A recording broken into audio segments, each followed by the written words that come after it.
ಪರಿಸರ ಜಾಗೃತಿಯನ್ನು ಮೂಡಿಸುವಂತಹ ಸನ್ಮಾನ್ಯ ಶ್ರೀ ನರೇಂದ್ರ ಸ್ವಾಮಿರವರು ತಮ್ಮ ಅಮೃತ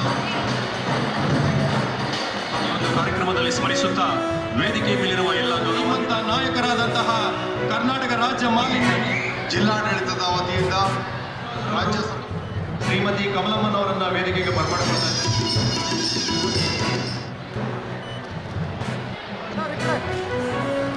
ವಿತರಣೆ ಆಶಾ ವಿಭಾಗದಿಂದ ಇವರಿಗೆ ಅಭಿನಂದನೆ. ಕಾರ್ಮಿಕರು ಮ್ಯಾನೇಜ್ಮೆಂಟ್ ಟೀಮ್ಸ್ ಬಂದಿದ್ದೀರಿ. ನಂತರ ಪ್ರೌಢಶಾಲಾ ಉರ್ದು ಸರ್ಕಾರಿ ಪ್ರೌಢಶಾಲಾ ಈ ಎಲ್ಲ ಜವಾಬ್ದಾರಿಯನ್ನು ನೀಡಿದ್ದಾರೆ.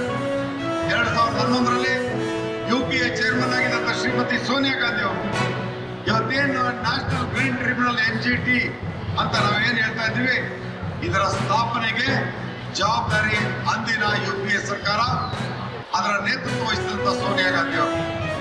ಈ ಎಲ್ಲದರಲ್ಲಿ ಪರಿಸರದ ಮೇಲಿನ ಅವರುಗಳ ಬದ್ಧತೆ, ದೂರದೃಷ್ಟಿ, ಚಿಂತನೆಗೆ ಇದು ಕೈಗನ್ನಡಿ ಅನ್ನೋದನ್ನು ನಾವೆಲ್ಲ ಸ್ಮರಿಸಬೇಕಾಗ್ತದೆ. ಆ ನಿಟ್ಟಿನಲ್ಲಿ ಹೊಸ ನಮ್ಮಲ್ಲಿ ನಾನು ಯಾವತ್ತೂ ಈ ಸಸ್ಯವನ್ನು ಬೆಳೀತಕ್ಕಂಥದ್ದು ನಾವು ನಿರಂತರವಾಗಿ ನೋಡ್ಕೊಂಡು ಹೋದರೆ ನಾವು ಒಳ್ಳೆಯ ಮಾಲಿನ್ಯವನ್ನು ಕಾಪಾಡೋಕ್ಕಾಗ್ತದೆ.